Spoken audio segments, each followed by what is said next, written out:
Hello students, welcome to my channel. तो last classes से हमने करे थे गेट कंसेप्ट्स रिवाइज करने शुरू करे थे। गेट का कंसेप्ट्स जो भी इसमें आ सकता है आपके गेट के एग्ज़ाम में, उससे रिलेटेड हमने क्वेश्चन और उससे रिलेटेड जो कंसेप्ट है वो हमने डिस्कस करना शुरू किया था। तो एज अ रिवीजन है ये, और जो प्रैक्टिस करना चाहता है तो वो क्लासेस देख सकता है। एक क्लास मैंने ऑलरेडी ले ली है, तो अब हम यहाँ से स्टार्ट करेंगे। तो उसमें हमने कई कंसेप्ट्स जो थे वो हमने पढ़े थे, और अब हम स्टार्ट करते हैं आगे का पोर्शन जो कि मैंने नोट्स बनाए हुए हैं। उससे हम पढ़ेंगे। तो नेचुरल किलर सेल का क्या काम होता है? नेचुरल किलर सेल हमने ये लास्ट क्लास में हमने इतना ही पढ़ा था, टीएच सेल तक ही पढ़ा था। नेचुरल सेल की हमने अलग से डिस्क्रिप्शन नहीं पढ़ी थी। लास्ट क्लास में हमने इन्फेक्शन देखा था, बेसिकली इन्फेक्शन कैसे होता है और कौन कौन कैसे कैसे आते हैं। पहले देखिए न्यूट्रोफिल आता है, फिर उसके बाद मैक्रोफेजिस, उसे भी काम नहीं बनता तो डेंड्राइटिक सेल्स जो एपीसी है, एनासन एंटीजन प्रेजेंटिंग सेल के रूप में एंटीजन को प्रेजेंट करते हैं। किसको प्रेजेंट करते हैं? टी सेल को ये प्रेजेंट करते हैं। हाँ, तो पहले देखिए न्यूट्रोफिल्स आए, फिर उसके बाद मैक्रोफेजिस आए। इन्होंने क्या किया? एपीसी करा। इन्होंने किल नहीं किया, doesn't kill. They are going to do the presentation towards the T cell and tell them to make antibody against them. So इसकी वजह से क्या होता है? तो टी सेल जब एक्टिव होंगे, तीन प्रकार के सेल्स जो है वो बनेंगे, टीसी सेल, टीएच सेल और टीएम सेल्स। तो ये तीन प्रकार के सेल जो है यहाँ पे बनेंगे। TC cell cytotoxic cell, T helper cell, M is memory cell. जैसे साइटोटॉक्सिक सेल जो है वो CMI करेगा, सेल मेडिएटेड इम्यूनिटी करेगा। सेल मेडिएटेड इम्यूनिटी करने के बाद क्या होगा? देखिए, टीएच सेल जो है वो एक्टिव जो है टी हेल्पर सेल जो है वो एक्टिव होगा। सेल मेडिएटेड इम्यूनिटी का मतलब है कि अपने ही जो अफेक्टेड सेल हैं उनको ख़त्म कर देना, क्योंकि वो अफेक्टेड सेल है उसको खा जाना, अपने ही सेल को किल कर देना बेसिकली, है ना। और टीएच सेल जब एक्टिव होगा तो वो बी सेल को बनाएगा, बी सेल प्लाज्मा सेल्स और बी मेमोरी सेल बनाएगा। प्लाज्मा बी सेल एंटीबॉडीज़ बनाएगा और वो ब्लड में जाएगी, ब्लड में जाके ये करेंगी ऑर्गेनिज्म जो हैं, जो फॉरेन ऑर्गेनिज्म जो है और इन्फेक्शन जो है उन ऑर्गेनिजम्स को वो इमोबलाइज कर देगी। इमोबलाइज करने के बाद क्या होगा? मैक्रोफेजिस जो है वो क्या कहते हैं, आएंगे, उनको खा जाएंगे और इन्फेक्शन ख़त्म हो जाएगा। That's it, that's what is happening when infection come, and all of these cells come together and one by one play their part, irrespective of their, yes, of their tendency to kill the bacteria or viruses. Like how if there is a needed, only then it come. If if if if neutrophils can efficiently kill those bacteria and microorganisms, then no need to have these all of those process, then it's okay. But if not cope up, infection is very high, so they need those macrophages, and even these macrophages are not able to kill those viruses, then ABC occur. So that's how all these things do in a series of these changes. like अगर APCB को नहीं किल कर पाएगा तो क्या होगा? फिर वो अगेन फिर टी सेल को एक्टिवेट करेगा, फिर ऐसे ऐसे ऐसे ऐसे, और जिस एंड में मतलब अगर यहाँ तक खत्म हो गया, अगर यहीं तक किल होगा तो आगे का प्रोसेस नहीं होगा। दैट्स द रीज़न, क्या कहते हैं, ये प्रोसेस ऐसे चलता रहता है। तो ऐसे ऐसे फिर T helper cell, T memory cell बनते हैं। T memory cell memory hold करके रखते हैं और फिर वो टीसी को एक्टिवेट करते हैं अगर दोबारा से इन्फेक्शन हो जाएगा। अब नेचुरल किलर सेल्स के बारे में पढ़ लेते हैं। नेचुरल किलर सेल्स जो होते हैं वो क्या होते हैं? Antibody bind to receptor on target cell surface. हाँ, इसमें ये करते हैं, एंटीबॉडी को बाइंड करता है, antibody bind receptor on target surface. So antibody को बाइंड करेंगे, NK cells and effector cells recognize, और इफेक्टर सेल्स जो होते हैं वो रिकॉग्नाइज करेंगे सेल बाउंड एंटीबॉडीज हैं उनको ये रिकॉग्नाइज करेंगे। और फिर क्या होगा? Effector cell lyses and target cell, और जो इफेक्टर सेल है, इफेक्टर सेल वो क्या करेगा? लाइस करके टारगेट सेल को क्या कहते हैं? ख़त्म कर देगा, है ना। और टारगेट सेल की डेथ हो जाएगी बेसिकली। तो नेचुरल किलर सेल ने इस प्रकार से यहाँ पे फंक्शन करा। एंटीबॉडीज़ बाइंड करी रिसेप्टर में देखिए ये जो है एंटीबॉडीज़ टारगेट सेल के जो रिसेप्टर्स हैं वहाँ पे, यहाँ ये है रिसेप्टर्स, ये छोटे छोटे यहाँ पे रिसेप्टर्स शो किए गए हैं। इसमें कौन बाइंड कर रहा है? इसमें एंटीबॉडीज़ बाइंड करेंगे। इसमें जब इसमें एंटीबॉडीज़ बाइंड करेंगे तो क्या होगा? इफेक्टर सेल्स जो है वो रिकॉग्नाइज करेंगे सेल बाउंड एंटीबॉडीज़ को। रिकॉग्नाइज कर लिया तो रिकॉग्नाइज करके यहाँ पे अटैच हो गए। फिर जब अटैच हो गए तो क्या होगा? ये effector receptors recognize cell bound antibody. फिर वो क्या हुआ? इसने ये एंटीबॉडीज के साथ बाउंडेड थे, ये है ना, effector cell lysis target cell. ये जो इफेक्टर सेल था यही एंटीबॉडीज लेके आया, यही एंटीबॉडी इससे बाउंडेड है, इफेक्टर सेल से बाउंडेड है। इफेक्टर सेल के बाद एंटीबॉडी है, वो एंटीबॉडी यहाँ पे जुड़ गई। फिर क्या होगा? इसकी डेथ हो गई, टारगेट सेल मर गया। तो ऐसे एनके जो नेचुरल किलर सेल्स हैं वो ऐसे काम करते हैं। अब नेक्स्ट देखते हैं मास्ट सेल। मास्ट सेल कैसे वर्क करता है और मास्ट सेल की क्या फंक्शनिंग है। अब हम मास्ट सेल के बारे में पढ़ लेंगे, जो मास्ट सेल से रिलेटेड कंसेप्ट है उसके बारे में हम थोड़ा गो थ्रू करेंगे। तो व्हाट हिल रहा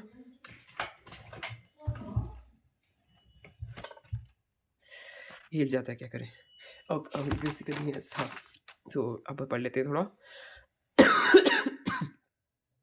देखिए मास्ट सेल के बारे में क्या लिखा है। मास्ट सेल जो है वो एक प्रकार की एलर्जी जब होती है ना, एलर्जी जब होती है उस दौरान जो है मास्ट सेल बनता है, और मास्ट सेल उस टाइम पे काम करते हैं, एलर्जी के टाइम पे ये काम करते हैं। तो इसमें क्या हो रहा है? मास्ट सेल धुंधला सा हो गया,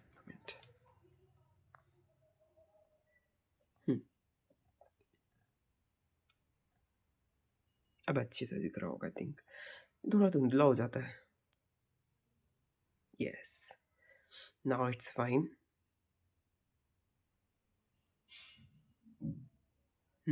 तो देखिए अगर कोई रैगवीड या पोलन कुछ आ जाएगा तो क्या होगा? बी सेल जो होते हैं, बी सेल वो क्या कहते हैं, ऐसे उसको पकड़ेंगे। First time an allergy prone person run across allergen.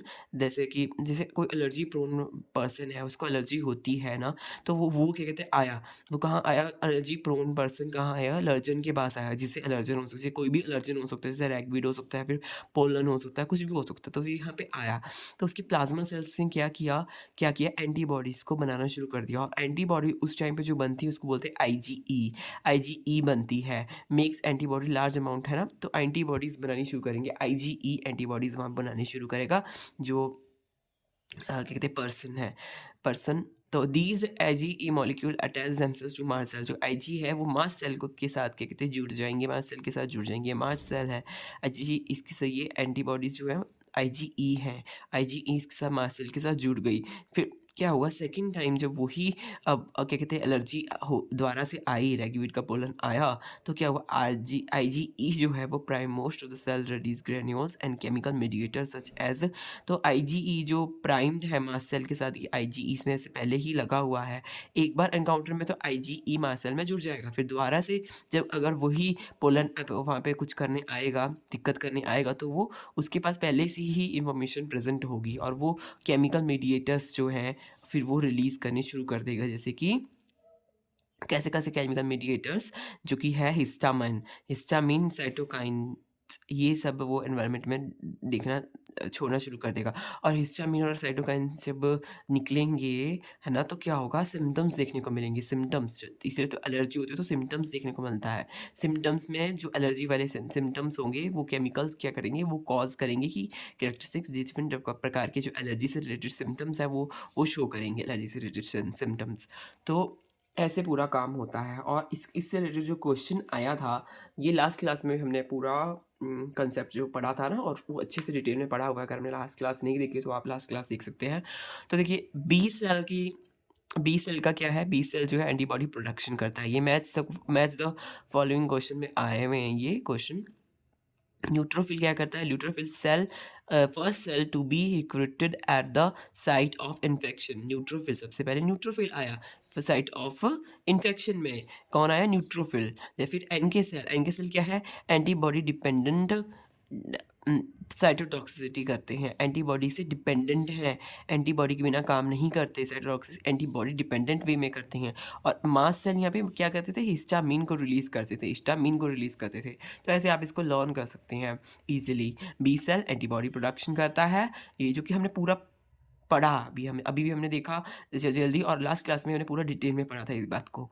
और न्यूट्रोफिल क्या करते हैं, इन्फेक्शन को जो है फर्स्ट सेल जो है वो पहले ही क्या कहते हैं वो रिक्रूट होता है न्यूट्रोफिल्स। और एनके सेल जो है एंटीबॉडी डिपेंडेंट वे में काम करता है, साइटोटॉक्सिसिटी करता है एंटीबॉडी डिपेंडेंट वे में।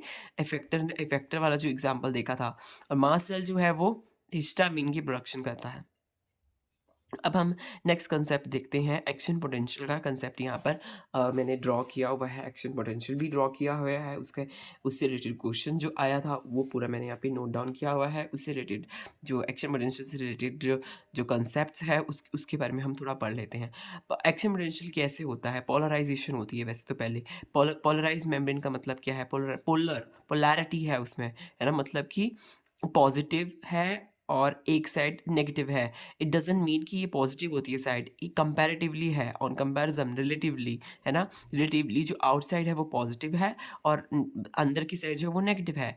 आउटसाइड में पॉजिटिव है, इसका मतलब वहाँ पे क्या है, सोडियम प्रेजेंट है, सोडियम यानी पॉजिटिव वहाँ पे प्रेजेंट है। और कैल्शियम चैनल जो है ऐसा है तो क्या होगा, कैल्शियम चैनल ओपन हो जाएंगे। कैल्शियम चैनल कब ओपन हो रहे हैं, बेसिकली जब -70 मिली वोल्ट से वो -55 वोल्ट में बदल रहा है। तो क्या हो रहा है, इसका थ्रेशोल्ड जो है वो रीच हो रहा है। थ्रेशोल्ड रीच होने की वजह से जो होता है क्या हो रहा है, कैल्शियम चैनल्स जो हैं वो ओपन हो रहे हैं। फिर जब कैल्शियम चैनल ओपन हो जाएंगे तो calcium sodium channel, sorry calcium नहीं, सोडियम चैनल्स, ये सोडियम चैनल क्या करेंगे, अंदर आ जाएंगे। अंदर आ जाएंगे तो अंदर पॉजिटिव हो जाएगा, क्योंकि कंपैरेटिवली ही हम पढ़ते हैं ना, तो सॉरी, ठीक, अंदर आएंगे, अंदर पॉजिटिव हो जाएगा। डीपोलराइजेशन, इसको बोलते हैं डीपोलराइजेशन। तो ये होता है डीपोलराइजेशन स्टेप, ये हम ग्राफ में भी पढ़ लेते हैं। देखिए 70 मिली वोल्ट से जब 55 मिली वोल्ट जो थ्रेशोल्ड जब वो रीच किया किसी स्टिमुलस के दौरान, तो क्या हुआ, डीपोलराइजेशन देखने को मिल गया। मतलब सोडियम चैनल जो है वो ओपन हो गए, सोडियम अंदर चला गया। तो यहीं पे पहले स्टेप में यहाँ पे हुआ है।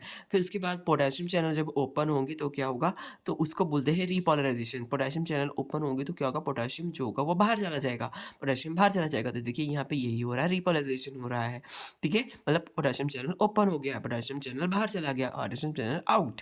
ठीक है, यहाँ पे सोडियम आयन हुआ, अंदर आए थे, यहाँ पे पोटेशियम आयन जो है वो बाहर चले गए, ऐसा हुआ। फिर रिपोलराइजेशन हुआ, तो रिपोलराइजेशन कुछ ज़्यादा लंबा चल गया, लंबा चल गया तो क्या हो गया, ये इसका जो थ्रेशोल्ड है 70 मिली वोल्ट है ना, वहाँ से भी नीचे पहुँच गया, वहाँ से भी नीचे पहुँच गया, तो इसको बोलेंगे हाइपरपोलराइजेशन। इस स्टेप को बोलेंगे हाइपरपोलराइजेशन। फिर हाइपरपोलराइजेशन के बाद जब दोबारा से वो रेस्टिंग जो स्टेट है वहाँ पे दोबारा से वो आ जाता है, तो उसको बोलते हैं रेस्टिंग स्टेट। यस, हाइपरपोलराइजेशन से उस दोबारा आ जाता है रेस्टिंग स्टेज पे। तो ये इसके 1 2 3 4 5 इसके इतने सारे इसके हमारे स्टेप्स हैं बेसिकली। अगर हम बात करें which ion channel open to repolarize neuronal membrane when action potential is generated, कौन सा चैनल जो है वो ओपन होगा जब रिपोलराइज करते हैं न्यूरोनल मेम्ब्रेन को। जब रिपोलराइजेशन कर रहे हैं तो कौन सा चैनल ओपन हो रहा है, पोटेशियम चैनल देखिए ओपन हो रहा है। ये इतना सा क्वेश्चन था, बट इसके पीछे ये पूरा कंसेप्ट था जो कि मैंने आपको समझा दिया है, जो कि बहुत इजीली हमें समझ में आ गया है। एक बार दोबारा से डिस्कस कर लेते हैं। देखिए जब -70 मिली वोल्ट है, -70 वोल्ट जो है वो, फिर उसका थ्रेशोल्ड जो है -55 है।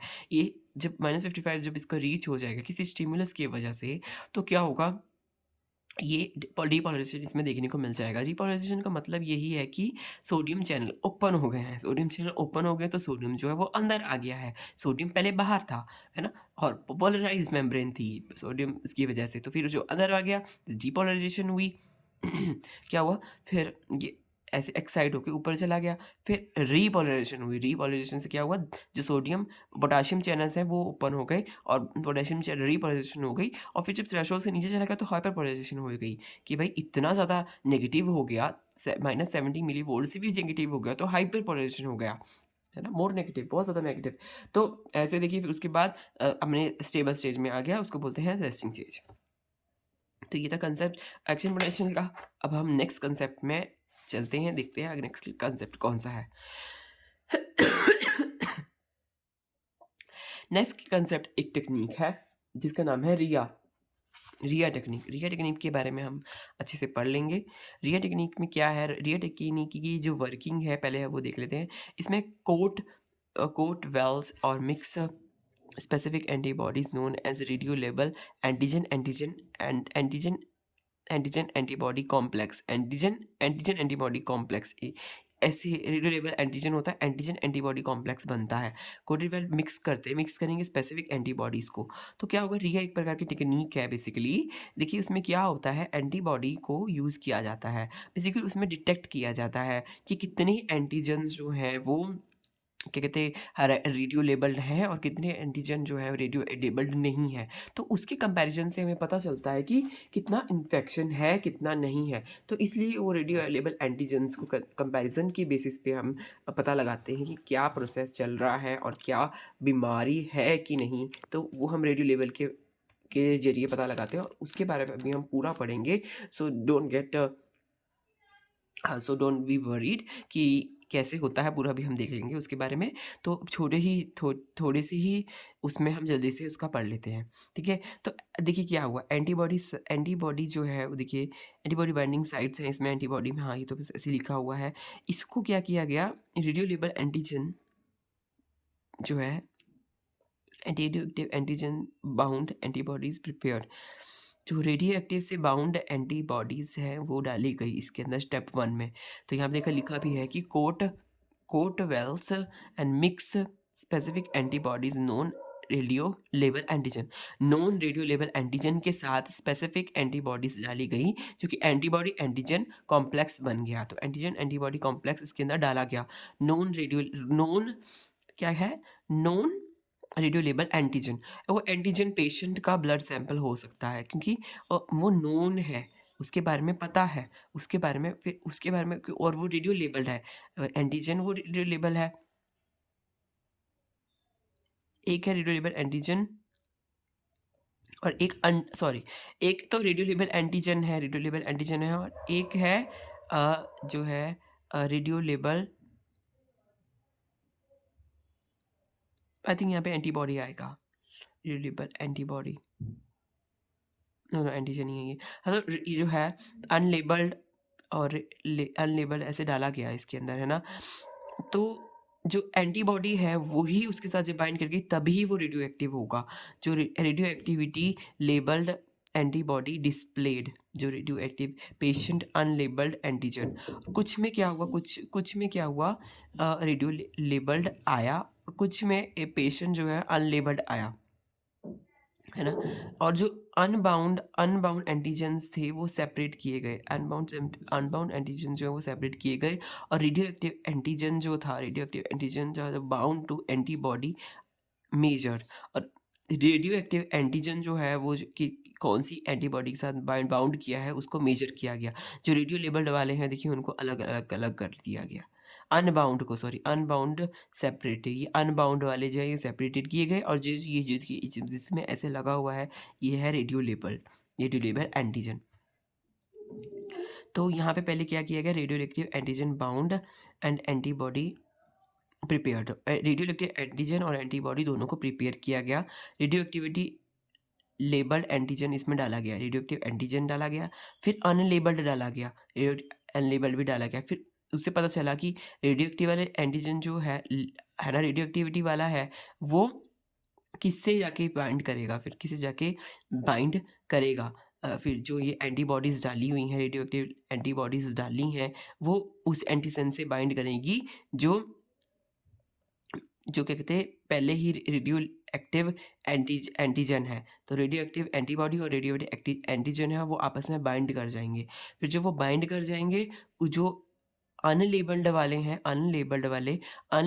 का पता चल जाएगा, अनलेबल्ड वाले फिर अलग हो जाएंगे, ऐसे अलग हो जाएंगे। तो इसके परसेंटेज के हिसाब से हम पता लगाते हैं कि हेल्थ कैसी है, उसकी पेशेंट की हेल्थ कैसी है।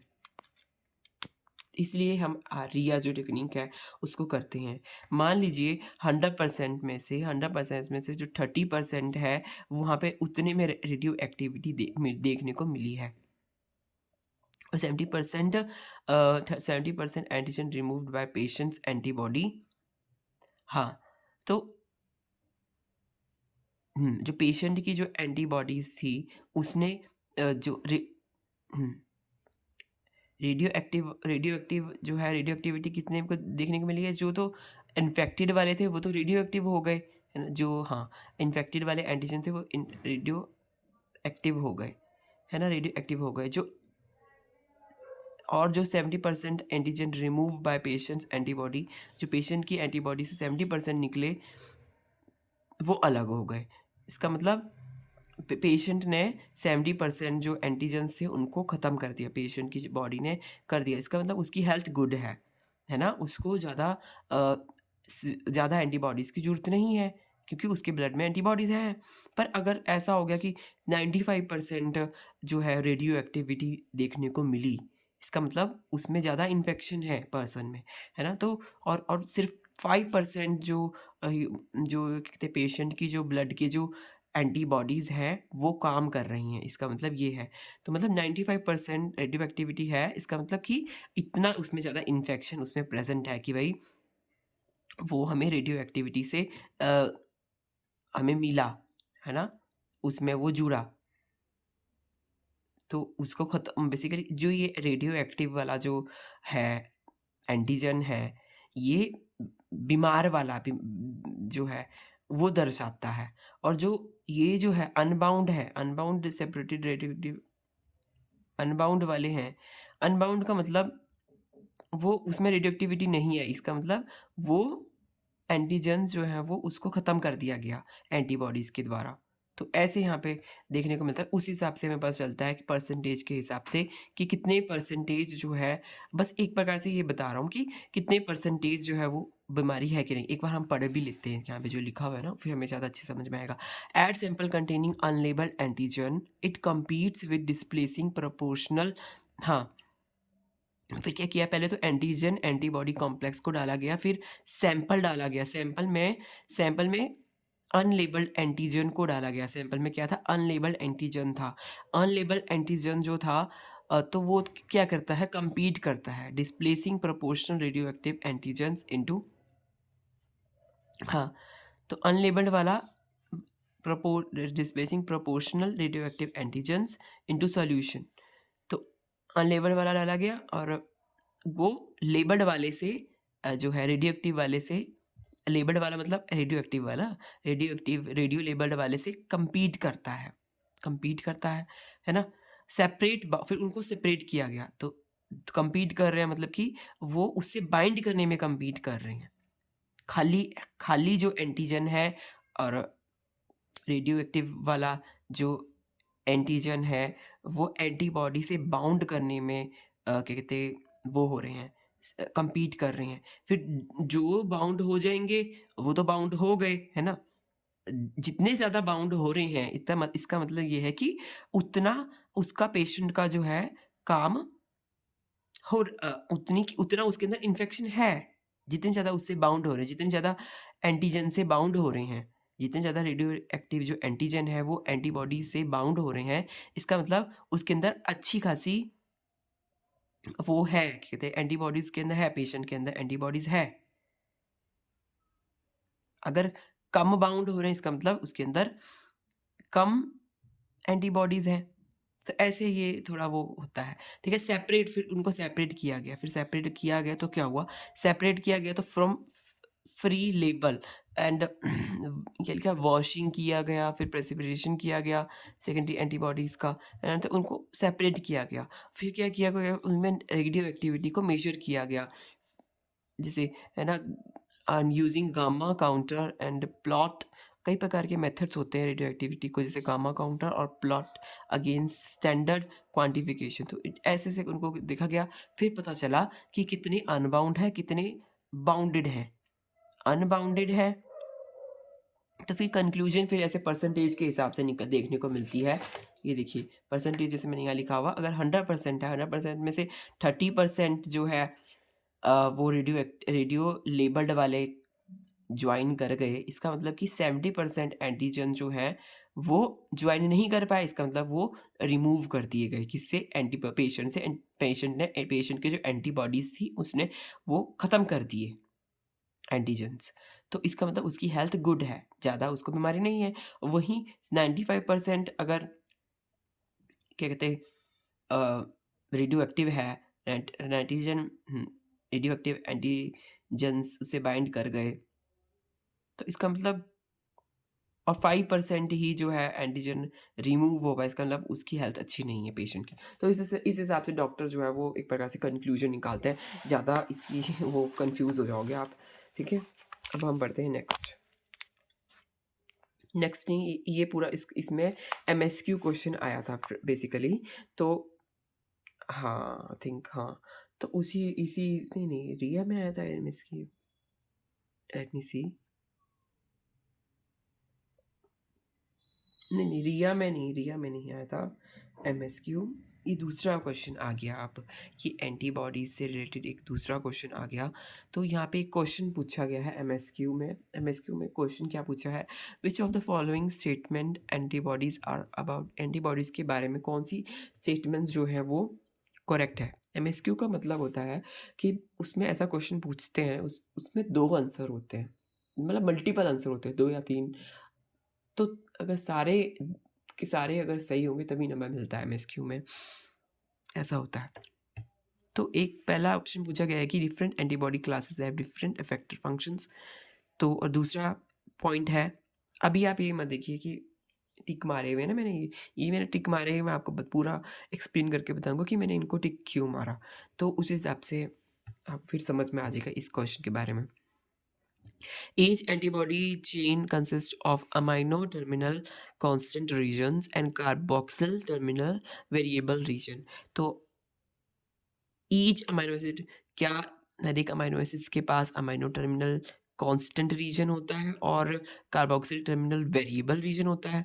तो ये एक क्वेश्चन पूछा गया है कि सही बताना है, करेक्ट वाला ऑप्शन बताना है। Variable domains harbour complementarity determining region, CDR basically, क्या वेरिएबल डोमेन्स के बाद CDR रीजन्स होते हैं। All antibodies have same half life, क्या सारी एंटीबॉडीज जो सेम हाफ लाइफ होती है। तो पहले हम यहाँ पे देख लेते हैं डिफरेंट, ये देखिए हाफ लाइफ के ऊपर बात हो रही। देखिए यहाँ पे हाफ लाइफ के ऊपर मैंने बता रखा है। तो इसमें करेक्ट ऑप्शन पूछनी है, 4 ऑप्शन से करेक्ट कौन कौन से हैं वो बतानी है। तो यहाँ पे एंटीबॉडीज क्लास है IG, IgM, IgG, IgM, IgA, IgE, IgD। IgG का देखिए 21 डेज है, IgM का है 5 डेज, इसका है 6 डेज, इसका है E का 2 डेज, इसका 3 डेज। तो इसकी हाफ लाइफ तो डिफरेंट है, सबकी सारी एंटीबॉडीज़ की हाफ लाइफ तो सेम नहीं है। तो इसका मतलब ये वाला ऑप्शन जो है, लास्ट वाला option, all antibodies have same half life, ये गलत है। इसलिए इसको टिक नहीं मारा हुआ मैंने, ठीक है, ये गलत ऑप्शन है, क्योंकि भाई हाफ लाइफ तो सबकी डिफरेंट होती है कि नहीं। अब हम एंटीबॉडी का एक प्रकार से पहले देख लेते हैं फ्रेंड्स। अगर आपको अच्छा लग रहा है मेरे से पढ़ना तो आप ऋषभ लाइसेंसेस को सब्सक्राइब कर सकते हैं। तो ऐसे मैं क्लासेस आपसे लेकर आया करूँगा जो नोट्स वगैरह से, ठीक है। तो आप देख सकते हैं, कर सकते हैं। और डिफरेंट क्लासेस मैंने पहले ली हैं, 2 यूनिट्स तो पढ़ भी ली हैं, उसके बारे में आप पढ़ सकते हैं शॉर्ट नोट से। और भी यूनिट्स में और लेके आऊँगा, अभी फ़िलहाल अभी 2 ही लाए हैं, हो पाए हैं। तो और भी जब मेरे से हाथ से मैं नोट्स बनाता हूँ तो उस हिसाब से और बनेंगे, तो आप बस मुझसे जुड़े रहिए। तो देखिए पहले अब इसको पढ़ लेते हैं। अभी हम इतना ही पढ़ेंगे इसका पोर्शन, ठीक है। तो यहाँ क्या हो रहा है देखिए, हैवी चेन है, हैवी चेन ये वाली हैवी चेन होती है, पूरी हैवी चेन है। लाइट चेन ये छोटी छोटी वाली लाइट चेन, और इसमें हिंज रीजन प्रेजेंट होता है। यहाँ पे डाइसल्फाइड बॉन्डिंग होती है। VL ये वेरिएबल है, वेरिएबल लाइट चेन। ये VH भी है, वेरिएबल हैवी चेन। ऐसे एंटीजन बाइंडिंग साइट है यहाँ पर, और यहाँ पे देखिए एंटीजन आया हुआ है ना। और जैसे एंटीजन आया हुआ है तो इसकी एक प्रकार से एक बनावट है, ये इसका बनावट है। इस यहाँ पे अगर इसमें कलर कर दूँ, ये देखिए इसकी बनावट है, जो इसकी बनावट है वही एंटीजन यहाँ पे जुड़ेगा जो इसकी बनावट है। तो कोई ऐसा वैसा एंटीजन नहीं आ सकता, इसी बनावट का एंटीजन यहाँ पे आएगा। आपको पता ही है लॉक एंड की मेथड होता है एंटीबॉडी एंटीजन में। तो antigen with in antibody binding site, तो एंटीजन बाइंडिंग साइट पे यहाँ पे उसने बाइंड करा हुआ है, दिखाया हुआ है। ये अमाइनो टर्मिनस चेल है। अमाइनो टर्मिनल जो होता है वो वेरिएबल होता है, यही क्वेश्चन पूछा गया है। यहाँ पे वेरिएबल डोमेन ने कहा था, each antibody consist of amino terminal constant region. Amino terminus constant बोला है कि देखिए अमाइनो टर्मिनस को कांस्टेंट बता रहा है क्वेश्चन में, और जबकि हमें पता है कि अमाइनो टर्मिनस जो होता है वो वेरिएबल होता है। अमाइनो टर्मिनल में क्यों वेरिएबल होता है? क्योंकि भाई यहाँ पे अमाइनो टर्मिनल जो टेल है, यहाँ पे एंटीजन और एंटीबॉडीज यहाँ पे बाइंड कर, एंटीबॉडीज में ये जो रीजन है इसको एंटीजन बाइंडिंग साइट बोलते हैं। यहाँ पे एंटीजन बाइंड करेगा, डिफरेंट एंटीजन यहाँ पे बाइंड करेगा, तो ये तो वेरी होता रहेगा, ये तो कांस्टेंट नहीं रहेगा ना। यहाँ वाला ये भी अमाइनो टर्मिनल है, ये भी अमाइनो टर्मिनल्स है, तो ये तो वेरिएबल है। तो यहाँ पे कांस्टेंट लिखा है तो ये इसका मतलब ये गलत है, ये वेरिएबल है, ठीक है, ये वेरिएबल है। और दूसरा अगर बात करें कार्बोक्सी टर्मिनल, वो यहाँ पे वेरिएबल लिखा हुआ है क्वेश्चन में, और जबकि ये क्या है, ये कांस्टेंट है। जो सी टर्मिनल है, कार्बोक्सी टर्मिनल जो है वो कांस्टेंट है। यही क्वेश्चन के रूप में पूछा हुआ है, ठीक है। ये देखिए कार्बोहाइड्रेट्स में ये तो कांस्टेंट है, कांस्टेंट, ये कभी चेंज नहीं होता, ठीक है, इफेक्टर रीजन। तो ये सेकंड ऑप्शन हमारा गलत निकला फिर, है ना। तो इसमें भी इसलिए मैंने टिक मारा नहीं हुआ। तो अब देखिए यहाँ पे different classes, different antibody classes, जैसे कि IgG, IgM, IgA, IgD, IgE have distinct effector functions. Effector जो है उसके डिफरेंट फंक्शंस हैं, यस, उनके डिफरेंट फंक्शन होंगे, है ना। और यहाँ पे भी यही लिखा हुआ है, देखिए different antigen classes, antibody classes have different effector regions, तो ये करेक्ट हो गया ऑप्शन। और ऐसा क्यों है वो भी देख लो। IgG जो है, IgG क्या करती है, IgG तेरी एक ही बात है, IgG क्या कर रही है, मीडिएट कर रही है ADCC, स्ट्रॉन्ग ADCC करता है। ADCC का भी फुल फॉर्म है, मतलब antigen dependent complex complementary complexes. Antigen से जो डिपेंड करते हैं उसे कॉम्प्लीमेंट्री कॉम्प्लेक्स होते हैं, उसको मीडिएट करते हैं। कौन मीडिएट करते हैं? IgG। IgM क्या करते हैं? IgM एक्सेल्स कॉम्प्लीमेंट एक्टिवेशन, जो कॉम्प्लीमेंट एक्टिवेशंस हैं उसको ये एक्सेल करता है। IgE क्या करता है? IgE ट्रिगर करता है सेल, मास्ट सेल। ये तो हमने पढ़ा था अभी अभी थोड़ी देर पहले ही हमने ये एक क्वेश्चन के कंसेप्ट में देखा था कि IgE जो है वो मास्ट सेल को क्या कर रहा है, उसको एक्टिवेट कर रहा है, उसका डीग्रेनुलाइजेशन कर रहा है, डीग्रेनुलेशन कर रहा है, ट्रिगर कर रहा है मास्ट सेल को। तो उसका इफेक्टर फंक्शन, मतलब बेसिकली जो इफेक्ट क्या लेके आ रहे हैं, तो इफेक्ट तो सब कुछ, सारे एंटीबॉडीज जो है वो अलग अलग इफेक्ट लेके आते हैं। IgM कॉम्प्लीमेंट एक्टिवेशन करवाता है, IgA क्या करवाता है, म्यूकोजल इम्यूनिटी, जो म्यूकोसल इम्यूनिटी है वो प्रोवाइड करवाता है IgA। और G वाला जो है ADCC करवा रहा है, CDC ADCC।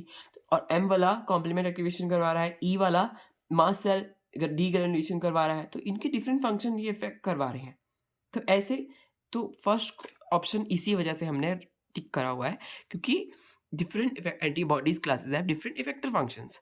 देखिए कितनी अच्छी रिवीजन हो गई, है ना। अब अगर ऐसा क्वेश्चन और आ जाएगा तो ये सब पॉइंट इंपॉर्टेंट है लर्न करने, है ना। ऐसे ऐसे क्वेश्चन आप थोड़े समय में बहुत सब कुछ कवर कर सकते हैं अगर आप कंसेप्ट रिवीजन करते हैं। तो कंसेप्ट का रिवीजन इसलिए बहुत इंपॉर्टेंट हो जाता है ना। अब लास्ट ऑप्शन के ऊपर देख लेते हैं कि वो कैसे सही है, वो कैसे गलत है, उसके बारे में पता लगा लेते हैं। लास्ट, ये जो variable domain harbours complementary determining regions, तो ये ऑप्शन सही है। वो क्यों सही है उसके बारे में बता देता हूँ। तो वेरिएबल डोमेन जो है उसमें VH है और VL है, कंटेन कॉम्प्लीमेंट्री डिटरमाइनिंग रीजन्स। तो उसमें कॉम्प्लीमेंट्री डिटरमाइनिंग रीजन्स प्रेजेंट है। वेरिएबल डोमेन्स जो है VH और VL, उसमें कॉम्प्लीमेंट्री डिटरमाइनिंग रीजन्स उसमें प्रेजेंट है, ठीक है। और VH और VL, VH है वेरिएबल हैवी चेन के लिए है, VL वाला जो है वो लाइट चेन के लिए है। तो ऐसे इसमें हैवी कॉम्प्लीमेंट्री डिटरमाइनिंग रीजन जो है, बेसिकली वो कॉम्प्लीमेंट्री, किससे कॉम्प्लीमेंट्री है, वो एंटीजन और एंटीबॉडी कॉम्प्लीमेंट्री है, उससे कॉम्प्लीमेंट्री डिटरमाइन करते हैं वो regions. 3 hyper variable loops per domain present, 3 hyper variable loops होती हैं जो पर डोमेन प्रेजेंट होती हैं, that form antigen binding paratope. और एंटीजन बाइंडिंग प्रकार से एंटीजन की बाइंडिंग करवाने में मदद करी। और सॉरी, आपको दिखाने होगा ये एक बार दोबारा से मैं बोल देता हूँ, मेरा ध्यान नोटबुक में रह गया ना एक्चुअली।